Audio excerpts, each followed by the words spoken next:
Descansar em Deus.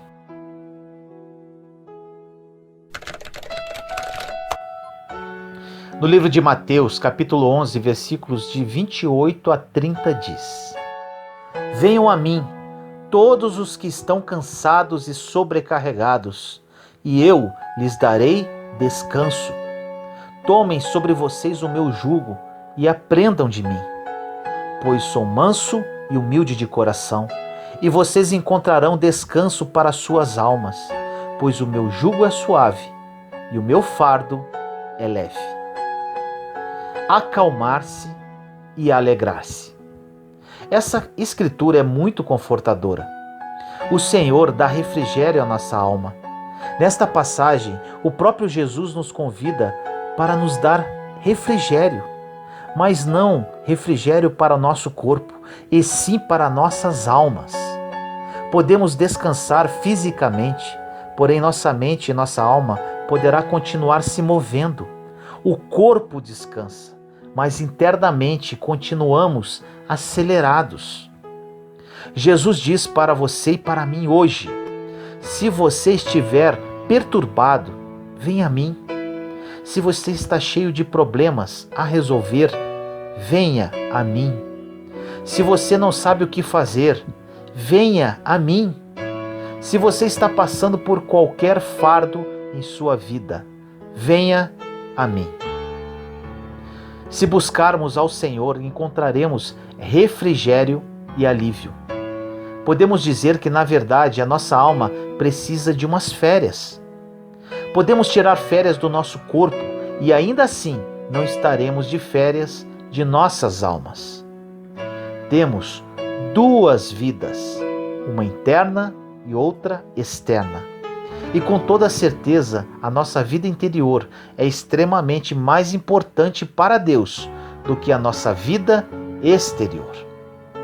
Infelizmente, a grande maioria das pessoas preocupam-se muito mais com as exterioridades.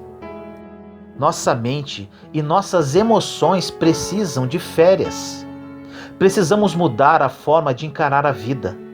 Podemos nos tornar cansados interiormente devido ao turbilhão de pensamentos, diversas decisões a tomar e muitas conversas internas.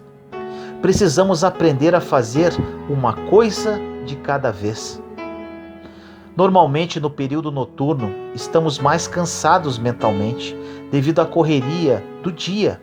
E apesar da oportunidade de descansar os nossos corpos, a nossa mente não para. Preocupação e medo nos desgastam por dentro. Excessiva preocupação sobre o que as outras pessoas pensam sobre nós irá nos desgastar. A insegurança também nos desgastará. Por vezes poderemos até ficar doentes, pois não desligamos internamente. Se você se enquadrou no que eu te falei até agora, você precisa tomar uma decisão. A decisão de mudar. Você precisa buscar a paz interior e não irá consegui-la se não fizer isso de propósito. Temos um inimigo de nossa alma que rouba a nossa paz constantemente. Essa é uma das finalidades dele, perturbar o tempo todo. Quando Jesus estava em Betânia, na casa de Marta e Maria, ele falou para Marta que ela estava muito perturbada, enquanto Maria sentou-se à sua frente e quis descansar na sua presença. Todos nós temos um pouco de Marta e Maria dentro de nós. As coisas pelas quais nos preocupamos não resolvem nossos problemas. As pessoas não vão mudar através do nosso esforço. O mundo não mudará com as nossas preocupações. Nós é que precisamos mudar a nossa postura e atitudes. Se não mudarmos através de uma decisão, permaneceremos imaturos na fé e cada vez mais cansados da alma. Agora, como se comporta uma pessoa espiritualmente madura? Uma pessoa madura na fé mantém uma postura calma, até mesmo nos momentos mais difíceis. São pessoas que não agem emocionalmente, nem por sentimentos. Agem, na verdade, pela fé. A palavra emoção quer dizer levantar-se e sair. Temos que parar de agir emocionalmente. Precisamos parar de seguir os instintos de uma forma descontrolada. Como seres humanos, possuímos diversas emoções, temos sentimentos. O que precisamos fazer é controlar esses impulsos emocionais, e isso somente conseguiremos com a ajuda do Espírito Santo. Nem tudo em nossa vida acontece como realmente gostaríamos, e nessas ocasiões ficaremos chateados. Isso é normal de acontecer com qualquer pessoa, até mesmo com aquelas de muita fé. O que não podemos é embarcar nesse sentimento de chateação. Infelizmente, a maioria das pessoas ficam facilmente chateadas. Às vezes começa com um pequeno desapontamento, que quanto mais falamos a respeito, mais ficamos incomodados, virando uma chateação com algo muito pequeno que não faria a menor diferença em nossa vida. No Salmo 94, versículos 12 e 13 diz: Como é feliz o homem a quem disciplinas, Senhor, aquele a quem ensinas a tua lei. Tranquilo enfrentará os dias maus, enquanto que para os ímpios uma cova se abrirá. Quando somos ensinados pelo Senhor, Ele nos disciplina para que tenhamos paz quando algo ruim acontece. Deus nos dá o poder para mantermos a calma em época de aflição. Quando somos devidamente disciplinados pelo Senhor, as circunstâncias imprevistas não incomodarão, pois saberemos lidar com qualquer situação, por pior que possa parecer. Não podemos permitir que as coisas do mundo incomodem a nossa vida. Se não mantivermos a calma, manteremos nossas mentes e almas perturbadas, e com isso não teremos ouvidos para ouvir a Deus. Se não mantermos a calma, não poderemos ouvir de Deus. Se não mantermos a calma, não poderemos operar com sabedoria. Quando estamos perturbados, tomamos decisões tolas que comprometerão ainda mais a nossa vida, ocasionando mais problemas. Quando estamos vivendo em um período de chateação, esse será o pior momento para tomar qualquer tipo de decisão. Grave isso. Nunca tome uma decisão quando estiver chateado, pois essa decisão será tomada no calor das emoções. E como sempre falo, vivemos pela fé e não pelas emoções e sentimentos.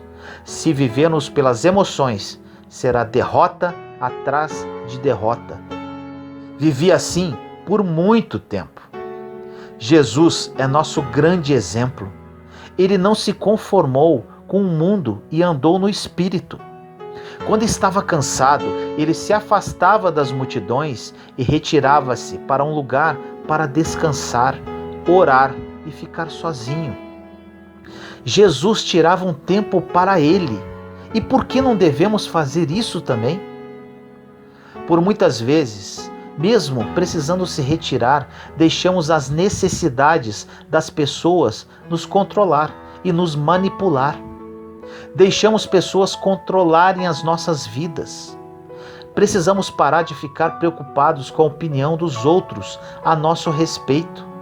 Não podemos nos matar para manter relacionamentos com certas pessoas que não estão se importando conosco na mesma proporção com a qual nos importamos com elas. Isso não quer dizer para nos afastarmos dessas pessoas, mas sim orar por elas e deixar de alguma forma Deus trabalhar na vida de cada uma. Deixamos a preocupação tomar conta da nossa vida e, na maioria das vezes, preocupações que não farão diferença nenhuma em nossa caminhada. Olhe para os seus problemas e preocupações e diga: eu vou sobreviver. No livro de Colossenses, capítulo 1, versículo 11 diz: sendo fortalecidos com todo o poder, de acordo com a força da sua glória, para que tenham toda a perseverança e paciência com alegria. Paulo diz a todos nós nesta passagem que ele orava para que suportássemos qualquer aflição ou tribulação e ainda ficarmos alegres, felizes. Ele não orou para que os problemas desaparecessem e muito menos para que os problemas não aparecessem. Jesus disse: "Neste mundo tereis aflições." Nosso Salvador afirmou que teríamos problemas em nossa vida, porém a forma de encará-los ficou por nossa conta. Podemos escolher a chateação ou descansar e esperar o agir de Deus. Em Colossenses 3,12 diz: "Portanto, como povo escolhido de Deus, santo e amado, revistam-se de profunda compaixão, bondade, humildade, mansidão e paciência." Nesta passagem observamos como o povo de Deus deve portar-se. Você considera-se um escolhido de Deus? Então mude a sua postura, mude o seu rumo. Tenha uma postura interior de um filho escolhido de Deus. Precisamos parar de viver uma vida miserável, cheio de pena de nós mesmos, culpando a tudo e a todos pelos nossos problemas. Precisamos parar de se envolver com os problemas de outras pessoas. Ficamos tão focados em tentar resolver problemas alheios, e isso pode prejudicar o nosso relacionamento com Deus. Precisamos parar de tentar consertar o que não nos compete consertar. Envolver-nos em problemas alheios irá trazer chateações em nossa vida. Deus nos dá diariamente, gratuitamente, uma dose de graça. Ele não nos dará a graça que pertence a outra pessoa. Viver o hoje com respeito ao amanhã roubará o nosso hoje. Desacelere, tenha bom ânimo, faça uma coisa de cada vez, descanse e desfrute da vida que Jesus morreu por você.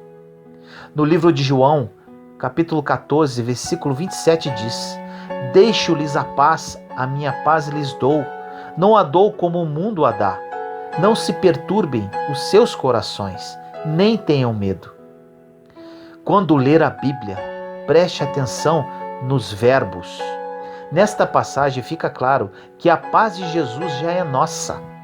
Ele já nos deu, porém cabe a nós buscá-la. Essa paz não cai do céu como pozinho mágico.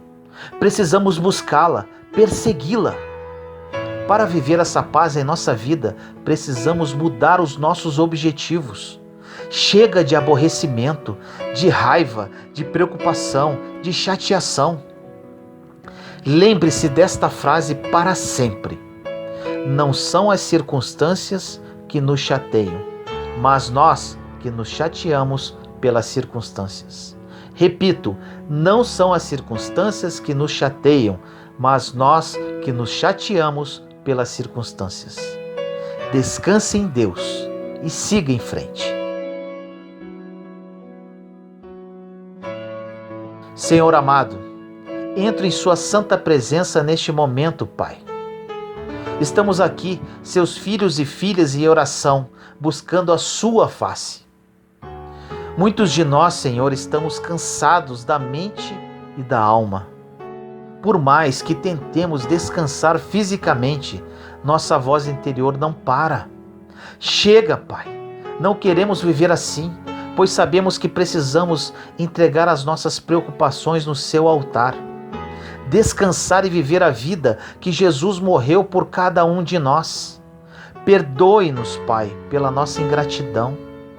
Jesus derramou o seu precioso sangue no madeiro e estamos aqui atordoados, reclamando e cheios de ansiedade. Ajude-nos, Senhor, pela ação do seu Espírito Santo, a acalmar nossos corações aflitos e oprimidos. Somente a sua misericórdia e graça que poderá nos sustentar. Hoje, Pai, estamos dispostos a mudar a nossa atitude e comportar-nos como verdadeiros cristãos. Assim nós oramos em nome do nosso Senhor Jesus Cristo. Amém.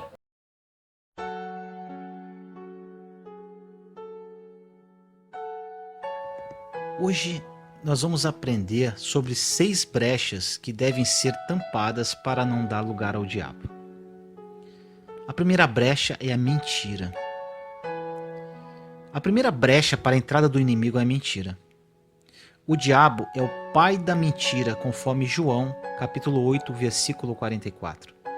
Portanto, quem vive de mentiras podemos considerar como um filho dele, por seguir suas práticas. Muitos cristãos são iludidos por inverdades e enganos que se divulgam pelos meios de comunicação e redes sociais. Precisamos nos firmar na verdade libertadora da palavra de Deus. Não existe mentirinha, muito menos mentira branca, que seja justificável. Tudo que não for verdade é mentira. Em 1 Coríntios 15:33 diz: não vos enganeis, as más conversações corrompem os bons costumes. Existe alguma mentira em sua vida? Jesus é a verdade. Ele pode nos libertar de toda a mentira. A segunda brecha é a ira ou raiva. Outro sentimento perigoso para um cristão é a ira. Na hora da raiva, ficamos cegos, podemos falar e fazer o que não deveríamos. Amizades e relacionamentos são destruídos, empregos são perdidos e até crimes são cometidos por causa da raiva ou ira. A ira é como um pitbull. Por mais que seja domado, não inspira confiança. Quando menos você imaginar, ele pode ter uma reação negativa. Existem pessoas que guardam pitbull no coração. O inimigo aproveita a brecha da raiva para destruir a vida dos servos de Deus. Por isso o apóstolo Paulo ensina que não se ponha o sol sobre a vossa ira, ou seja, não devemos alimentar a ira. Quando sentirmos que a situação pode incendiar, devemos exercer o autocontrole para que algo pior não aconteça. Infelizmente, vemos pessoas que guardam raiva por dias, meses ou até anos, ou até mesmo pela uma vida inteira. Isso se transforma numa raiz de amargura que contamina e adoece as pessoas. Portanto, o melhor que temos a fazer é deixar e abandonar o furor. Como é possível tratar a ira? Evite situações de conflito para não alimentar a raiva no seu coração. Precisamos aprender como Jesus, que é manso e humilde de coração, e receber o fruto do Espírito, que é a mansidão e o domínio próprio. Você tem guardado raiva em seu coração? Abandone essa raiva e deixe Jesus te acalmar. A terceira brecha que deixamos para o inimigo é a língua. O uso da língua é uma grande brecha que podemos deixar o inimigo entrar. O apóstolo Tiago diz: a língua, porém, nenhum dos homens é capaz de domar. É mal incontido, carregado de veneno mortífero. E que não adianta ser cristão se não guardar a língua, porque se alguém supõe ser religioso, deixando de refrear a língua, antes está enganando seu próprio coração e sua religião é vã. Devemos proferir apenas palavras de edificação, de maneira, conforme diz em Colossenses 4:6, a vossa palavra seja sempre agradável, temperada com sal, para saberes como deveis responder a cada um. Tome cuidado em participar de fofocas, discutir e falar quando está nervoso, para não machucar algumas pessoas. Não podemos engolir novamente nossas palavras, então é melhor pensar antes de falar. E ainda, conforme diz Provérbios 18:21, a morte e a vida estão no poder da língua. O que bem a utiliza, come do seu fruto. Jesus disse que somos contaminados por aquilo que falamos. Por isso, precisamos pedir a Deus, como o salmista fez no Salmo 141:3. Põe guarda, Senhor, a minha boca, vigia a porta dos meus lábios. Você tem dificuldades de segurar a língua? Peça a Deus para lhe ajudar a controlar as suas palavras. A quarta brecha que deixamos para o inimigo é entristecer o Espírito Santo. O Espírito Santo de Deus se entristece quando pecamos, desprezando sua obra em nossas vidas. Como entristecemos o Espírito Santo? De várias formas. podemos desobedecer à voz do Espírito Santo que fala aos nossos corações com amor. Ou não nos arrependemos dos pecados que o Espírito nos deu como consciência. Quando não oramos e também não buscamos a palavra de Deus. Exemplos bíblicos de pessoas que entristeceram o Espírito Santo foram Sansão, que quebrou seu pacto com Deus ao brincar com o pecado, ou Ananias e Zafira, que acharam que poderiam enganar a todos, inclusive ao Espírito de Deus. Como agradamos o Espírito Santo?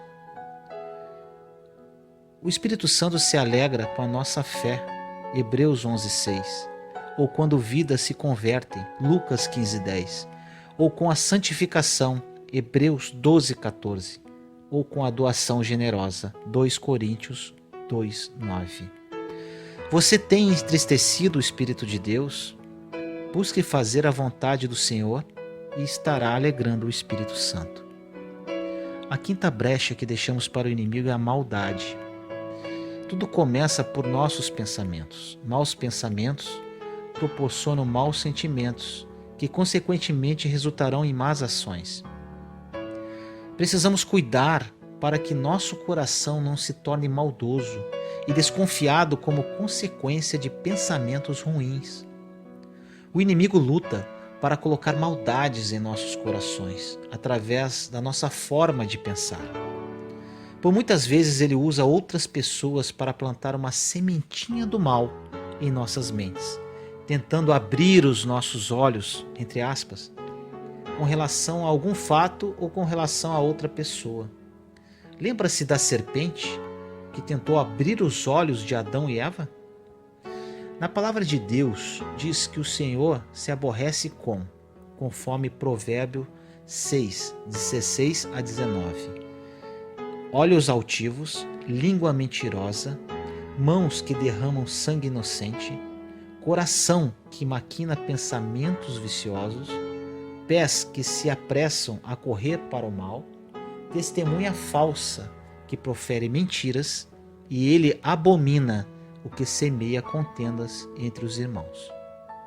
Existe alguma maldade em seu coração?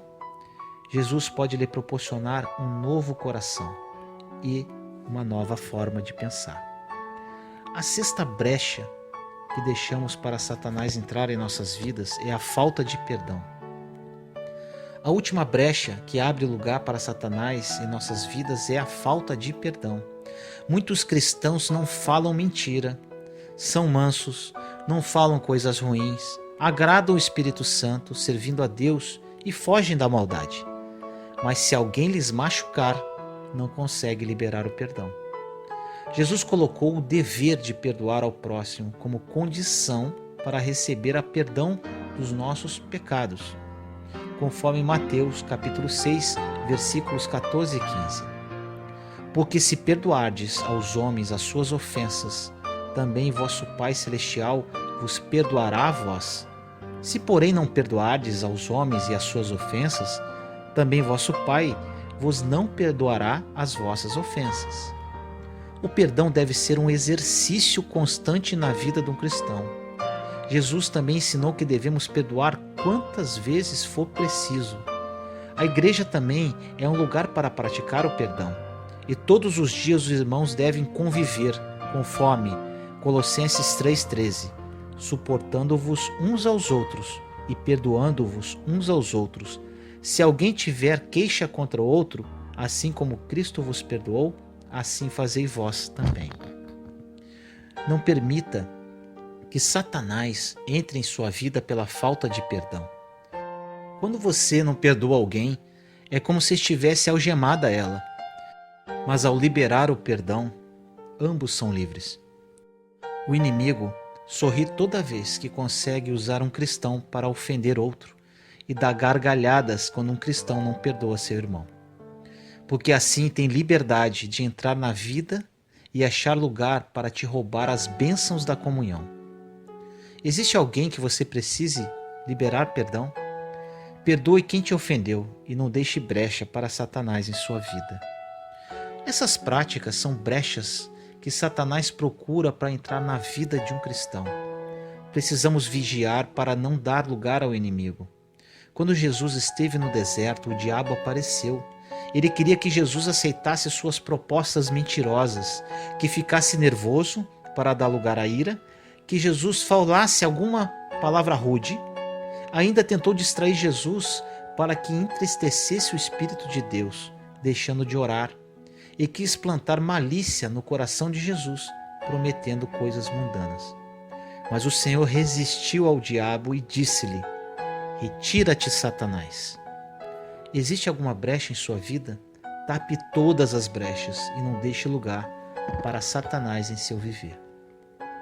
Ore comigo assim: Senhor Jesus Cristo, creio que Tu és Filho de Deus e o único caminho para o divino, que morreste na cruz por meus pecados e por mim foste ressuscitado dos mortos. Com fundamento no que fizeste por mim, eu creio que, com as reivindicações de Satanás contra mim, estão canceladas agora em Tua cruz. E assim, Senhor Jesus, eu me submeto a Ti e me comprometo a servir-Te e obedecer-Te. E nesta base eu tomo posição contra qualquer força maligna das trevas que de alguma forma tenha vindo à minha vida. Que por meus próprios atos, que por atos da minha família, ou de meus antepassados, ou de alguma coisa mais de que eu não possa estar a par, onde quer que haja sombra na minha vida, quaisquer forças malignas, eu renuncio a elas agora. Recuso-me a submeter-me a elas por mais tempo. E, no nome poderoso de Jesus, o Filho de Deus, tomo autoridade sobre todas as forças do mal que me atormentam. Desligo-me delas e liberto-me totalmente do seu poder. Eu invoco o Espírito Santo de Deus a invadir o meu ser e fazer a minha libertação e desligamento do mal, inteira e realmente, como somente o Espírito de Deus pode fazer. Em nome do nosso Senhor Jesus Cristo. Amém.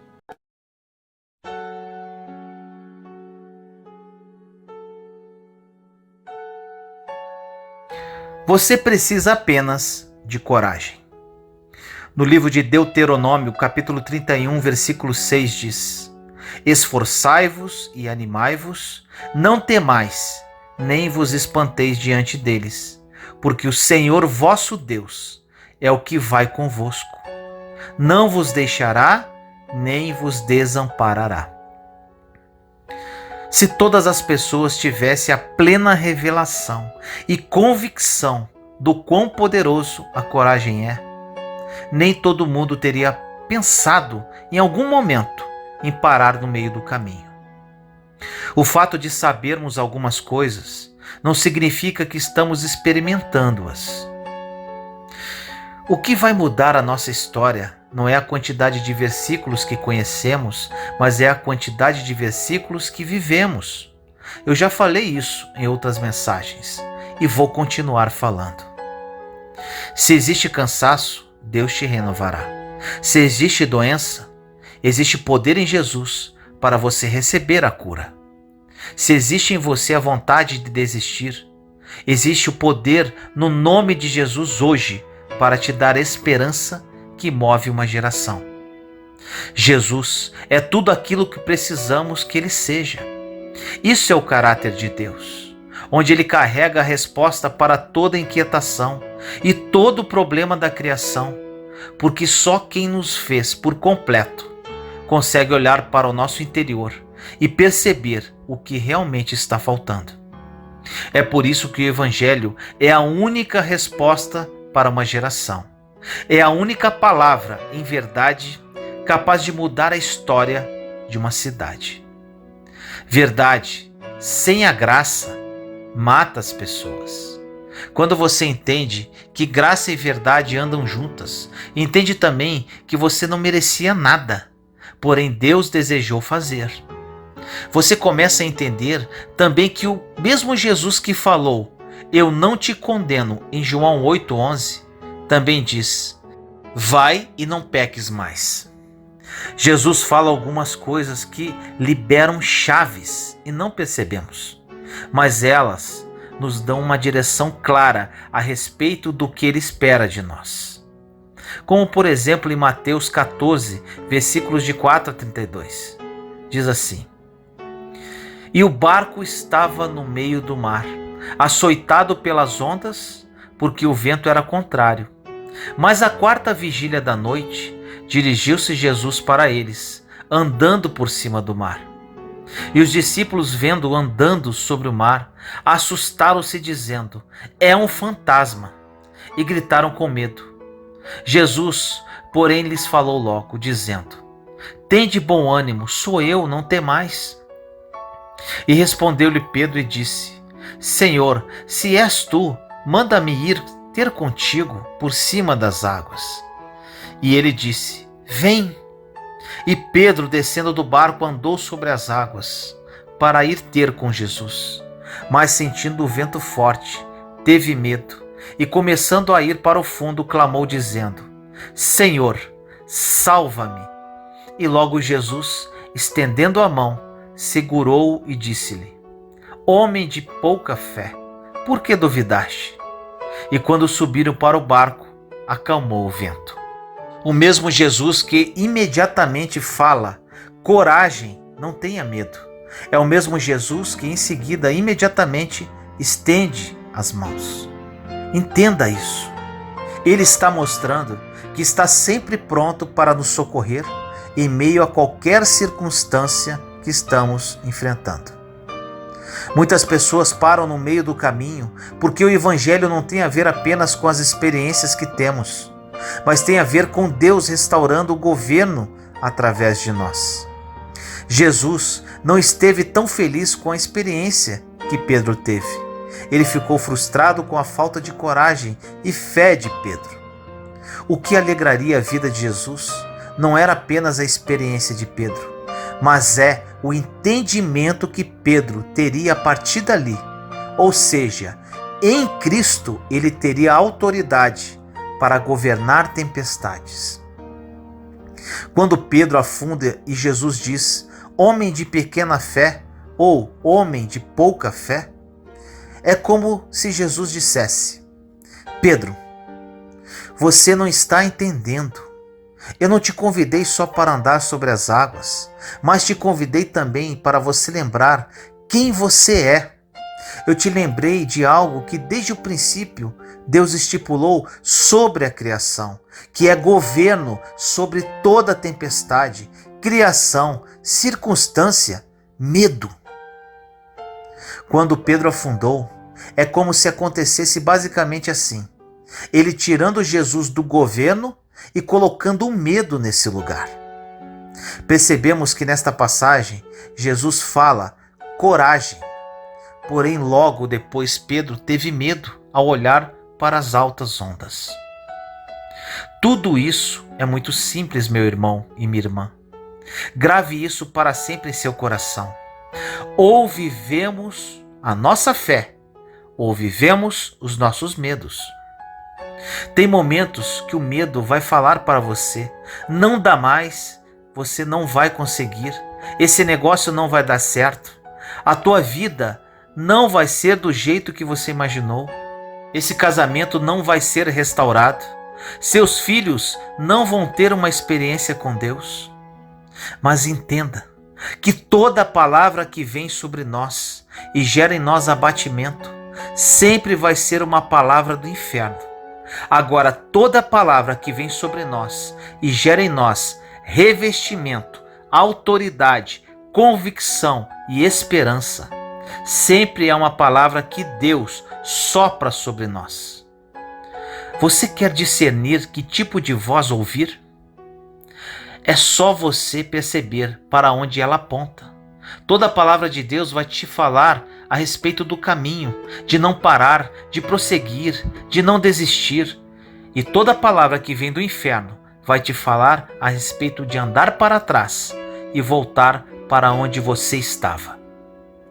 Você lembra de Pedro quando negou Jesus? Ele nega Jesus, fica envergonhado e volta a pescar. Entenda que se o pecado não se mantiver em nosso passado e nós mantivermos pontes com esse passado, sempre vamos considerar uma opção viável voltar para um lugar onde nunca mais desejávamos estar. Existem lugares que você ainda não acessou por conta de palavras que você ainda não escutou de Jesus liberando para você. As palavras que Deus libera ao nosso respeito constroem um caminho que nos leva ao sobrenatural. Não era possível para você estar onde está hoje, mas em algum momento Deus liberou uma palavra que encontrou espaço no seu coração, e isso construiu um caminho para trazer onde você está hoje. Palavras têm poder para liberar destinos, quebrar cadeias, mudar histórias, gerar milagres. Palavras não são só palavras. Tem filhos sofrendo problemas de identidade por conta de palavras que ouviram durante toda a sua infância. Palavras como: esse menino não vale nada. Esse menino é uma peste. Eu não sei o que vai ser dele. Ele é complicado demais. E sem perceber, vamos criando realidades e nos assustamos quando essa realidade toma forma e bate na nossa porta. Comece a liberar palavras em direção ao seu destino. Existe sobre nós um encargo profético para declarar o que vai acontecer.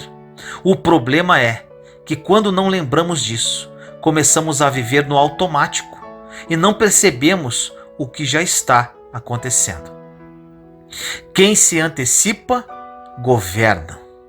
Estamos no início de um ano novo. Então, não espere os primeiros dias do ano passar e comece a declarar agora o que 2020 vai ser para você e para a sua casa.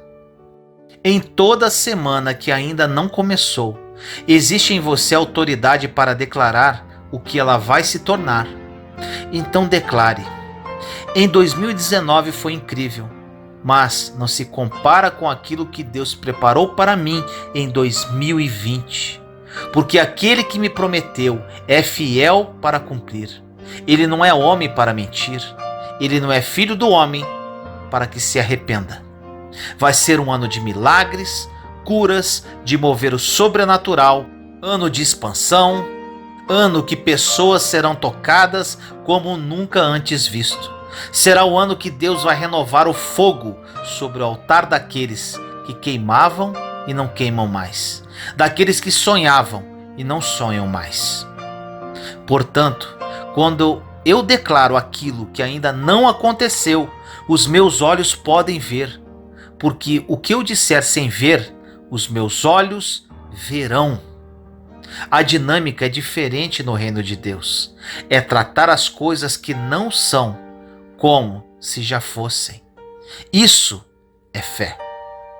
Se você não conseguir voar, corra. Se você não conseguir correr, ande. Se você não conseguir andar, se mova, mas não permaneça no mesmo lugar que você está. Aquilo que tem tentado paralisar você não é algo que vem para cooperar na construção do teu destino. Você é o único responsável por receber aquilo que Deus te deu como herança e começar a construir a sua história. A culpa não é de ninguém. A culpa é de nós não acessarmos aquilo que Deus já liberou sobre nós. Nós cremos que em Deus tudo aquilo que precisamos já foi suprido. Em Deus existe cura para os enfermos, liberdade aos cativos. Então Jesus nos pergunta igual perguntou a Pedro: homens de pequena fé, por que vocês ainda duvidam? Eu já liberei a palavra, preparei o caminho, construí o destino para vocês. Apenas caminhem na direção que eu te chamei para caminhar. Meu irmão e minha irmã, é tempo de se mover. Durante muito tempo, nos entretemos com o movimento, mas movimento sem destino é entretenimento. Escute isso.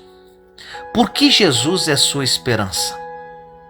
Eu respondo: porque quando eu não tinha mais esperança, ele continuou lá. Existe uma história assim. Um homem caminhando começa a questionar a Deus e diz: aonde você estava quando eu mais precisei? Nos momentos bons eu vi as suas pegadas ao lado das minhas. Nos momentos de felicidade eu vi as suas pegadas ao lado das minhas. Só que no momento que eu mais precisei, as suas pegadas não estavam lá.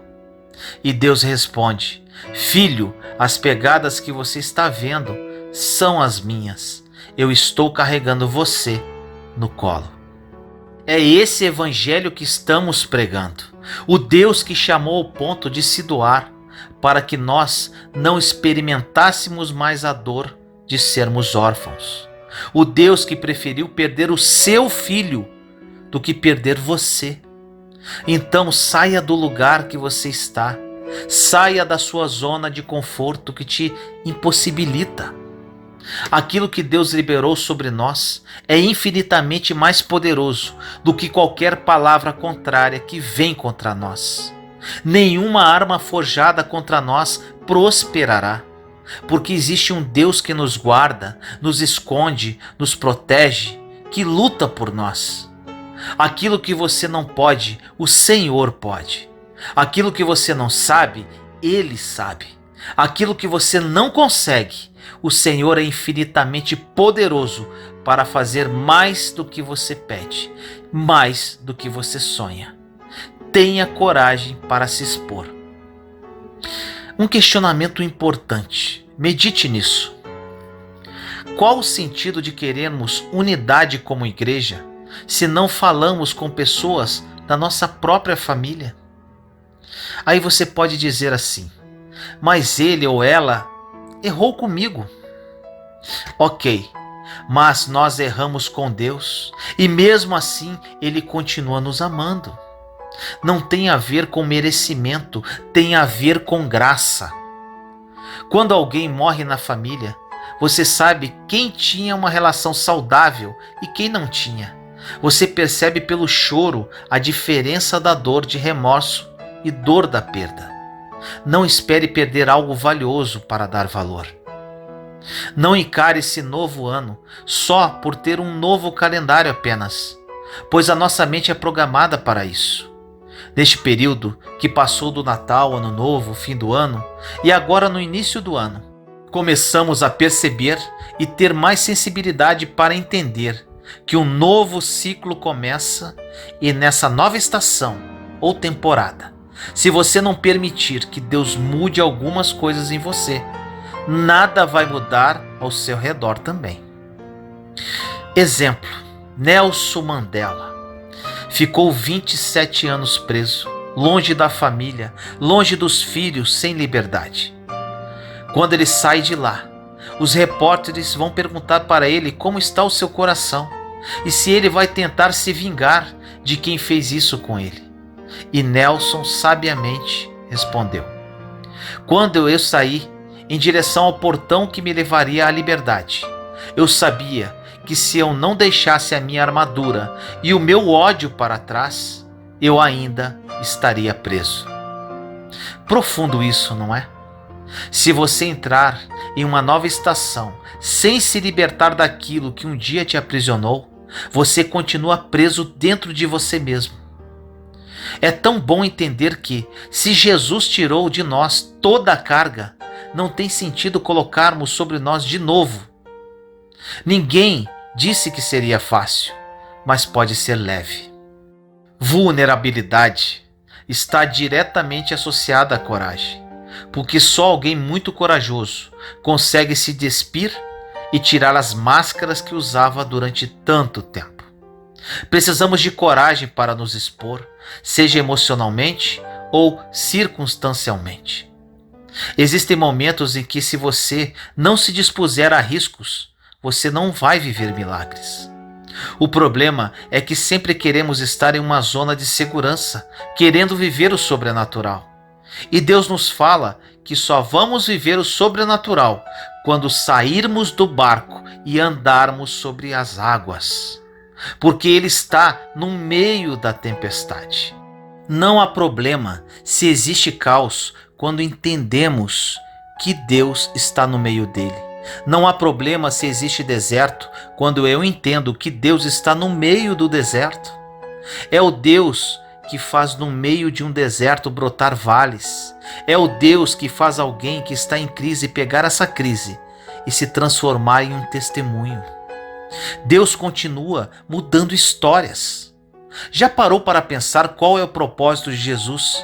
Chegar para pessoas doentes e perguntar: o que você quer que eu faça? Mas só quando a pessoa confessa que quer ser curada que Jesus libera. Então vá, porque a sua fé te curou. Eu sou o caminho, mas a sua fé que acessa milagre. Quantas vezes uma palavra contrária nos afeta muito mais do que uma promessa que Deus nos dá? Uma palavra, fofoca, crise, mensagem, carta, um problema, notícia, um diagnóstico médico. Pegamos tudo aquilo que vivemos com Deus e colocamos de lado, como se aquele problema definisse a nossa história. A sua crise, os seus problemas não te definem, porque Jesus já definiu você. Você é amado em Cristo, é justificado, santificado, curado, renovado, cheio, revestido. Jesus quer nos abraçar no meio da nossa bagunça. Nós vemos na Bíblia Jesus abraçando e dando uma nova direção aos pecadores e não os confrontando. Em Mateus 23:13 diz: mas ai de vós, escribas e fariseus, hipócritas, pois que fechais aos homens o reino dos céus, e nem vós entrais, nem deixais entrar aos que estão entrando. Jesus nunca vai se surpreender com os nossos erros, porque Ele já sabe a nossa história. Ele só quer o nosso coração aberto e confessemos as nossas dificuldades a Ele. É tempo de reconstruir, coragem para recomeçar. O problema de não discernirmos estações é que em momentos que já deveríamos estar construindo, estamos tentando só sobreviver. Recomece o seu chamado, a sua história, o seu ministério, família, sonhos. Deus tem novas vestes, um novo templo e uma nova unção para nós. Quando estamos com Jesus, o pecado não nos prende mais. As coisas velhas passaram e tudo se fez novo. Em Romanos 8:1 diz: portanto, agora nenhuma condenação há para os que estão em Cristo Jesus, que não andam segundo a carne, mas segundo o Espírito. Nós falamos muito de novos começos, porque servimos a um Deus de novos começos. Em 2 Coríntios 4, 16 a 18, é uma palavra poderosíssima. Diz assim: por isso, não desfalecemos, mas, ainda que o nosso homem exterior se corrompa, o interior, contudo, se renova de dia em dia. Porque em nossa leve e momentânea tribulação produz para nós um peso eterno de glória muito excelente, não atentando nós nas coisas que se veem, mas nas que não se veem, porque as que se veem são temporais e as que não se veem são eternas. Saiba que nunca é tarde demais e que você nunca vai carregar um pecado que seja mais poderoso do que o poder que o sangue de Jesus tem para te livrar. Tenha coragem e prossiga. Ore comigo assim: Senhor amado, nos colocamos em sua santa presença neste momento, eu, meus irmãos e irmãs em Cristo Jesus. Pai querido, coragem, é isso que precisamos. Coragem para acreditar que suas promessas estão à nossa disposição e que para liberá-las dependemos exclusivamente de nossa fé.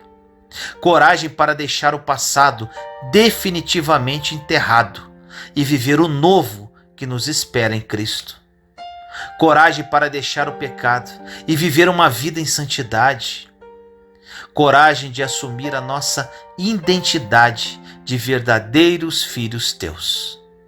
coragem para viver a vida em abundância que seu Filho muito amado morreu para que vivêssemos.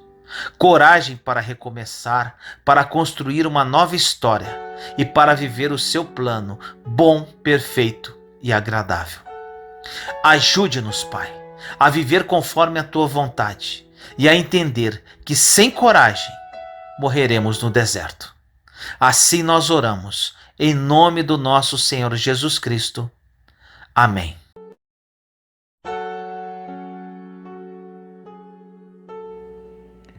Seja grato para receber.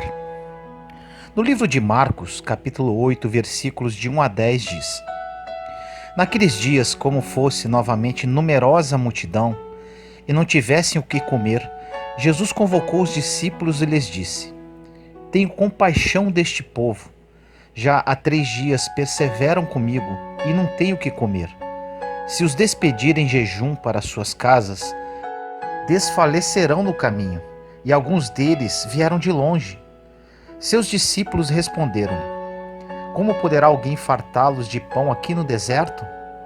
Mas ele perguntou-lhes: Quantos pães tendes? 7, responderam. Mandou então que o povo se assentasse no chão. Tomando os 7 pães, deu graças, partiu-os e entregou-os a seus discípulos, para que os distribuíssem, e eles os distribuíram ao povo. Tinham também alguns peixinhos. Ele os abençoou e mandou também distribuí-los. Comeram e ficaram fartos, e dos pedaços que sobraram, levantaram 7 cestos. Ora, os que comeram eram cerca de 4.000 pessoas. Em seguida, Jesus os despediu. E embarcando depois com seus discípulos, foi para o território de Dalmanuta. Hoje vamos dar atenção a um pequeno detalhe da narração da multiplicação dos pães.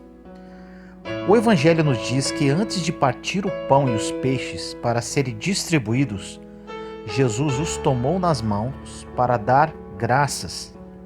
Saber agradecer pelo que se tem nas mãos parece ser o início de grandes milagres na Bíblia.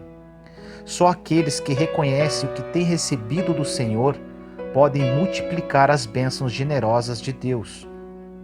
A palavra nos diz que todos comeram do pão multiplicado e ficaram satisfeitos. Dar graças, dizer palavras de louvor e reconhecimento, revela que estamos satisfeitos com Deus, sentindo-nos amparados por Ele. Só quando nossos corações se sentem agradecidos ao Senhor, que não permite que nada nos falte, estamos prontos para multiplicar as graças de Deus. Seja um multiplicador de bênçãos, dando louvores ao Senhor. Há uma enfermidade que atinge o coração do homem, que podemos chamar de amnésia espiritual. Essa doença se manifesta em momentos de provação, quando parece que fogem da nossa mente as lembranças de tudo aquilo que o Senhor já fez por nós, e nos entregamos à dúvida e à desconfiança. Nas horas de dificuldade, devemos nos acostumar a trazer de volta à lembrança aquilo que Deus já fez por nós, para que nosso coração se encha de esperança. Ele que já fez tanto em nosso favor, realizou tantos livramentos e nos trouxe até o dia de hoje, vai nos faltar justamente agora? Aproveite o dia de hoje para recordar com gratidão tudo aquilo que Deus já fez por você. Se você está passando por tempos difíceis, essas lembranças serão motivo de encorajamento e renovação de suas forças. A Escritura diz: a esperança retorna quando me lembro dessas coisas. No livro de Lamentações, capítulo 3, versículo 21. Anime-se para o futuro, dando graças pelas maravilhas do Senhor em sua vida. Ore comigo assim: Pai amado, dá-me um coração agradecido. Peço-te perdão se tenho sido ingrato, só percebendo as dificuldades da vida e não o teu imenso amor que me acompanha. Agradeço por tudo que tens feito por mim e por tudo que tens me concedido. Agradeço de modo especial por teu Filho Jesus, o meu Salvador. Ele permanece comigo todos os dias, a fim de que eu não me sinta sozinho em nenhuma situação. Obrigado, Pai, por tudo aquilo que hoje tenho em minhas mãos. Sei que esse pouco que tenho é o início de muitas e multiplicadas bênçãos do Senhor em minha vida. Obrigado, Senhor, por esse dia de hoje e por todas as oportunidades que me darás com Ele. Vou olhar tudo com os olhos da gratidão e aproveitarei cada pequena graça, a fim de que cresça em mim o teu poder. Por tudo, Pai, muito obrigado. Em nome do nosso Senhor Jesus Cristo. Amém.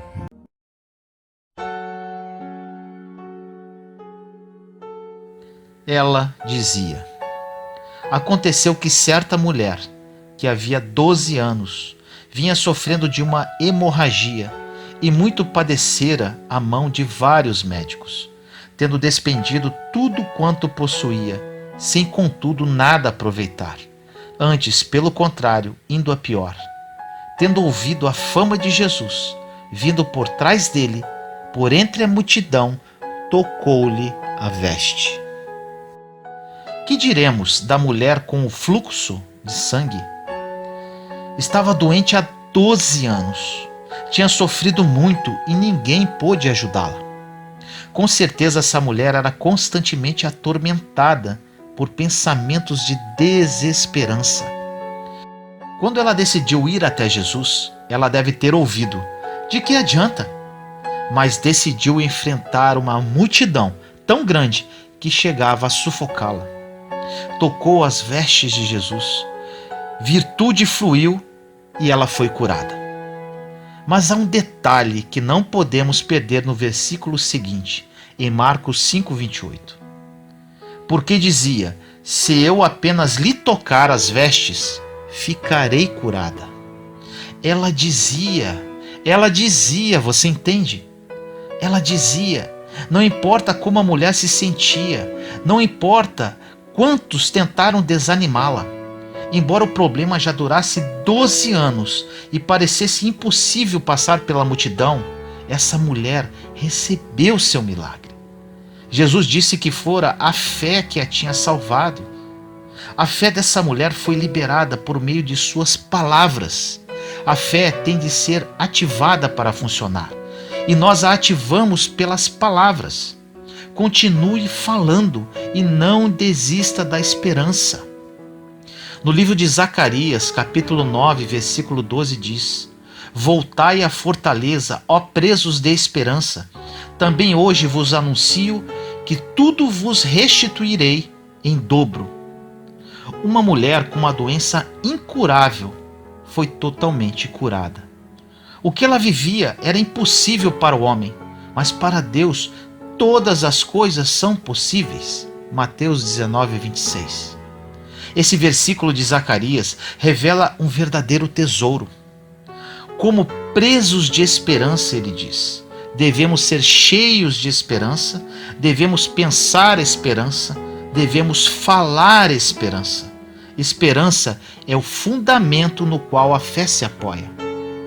Algumas pessoas querem ter fé depois de perder toda a esperança.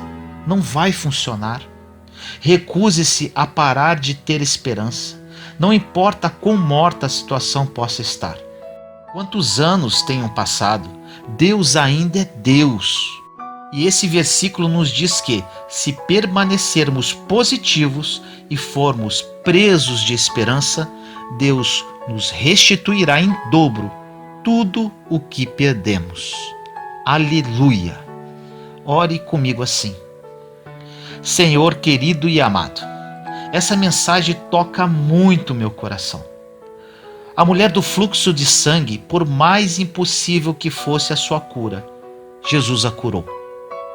Busco uma fé como a dela, que enfrentou a multidão, cheia de esperança, e tocou a veste de Jesus.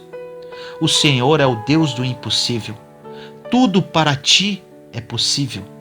Renovo minha esperança neste momento e entrego na sua santa presença o meu impossível. Permaneço firme e forte, cheio de fé e esperança, esperando em Ti. Esperando o tempo oportuno para receber em minhas mãos o milagre que tanto espero. Honrar e glorificar o Seu santo nome. Em nome do nosso Senhor Jesus Cristo. Amém. Juntos somos fortes. Compartilhe esta mensagem para que mais pessoas sejam edificadas. Inscreva-se no canal e acione o sininho para ser notificado de novos vídeos. Te amo em Cristo Jesus.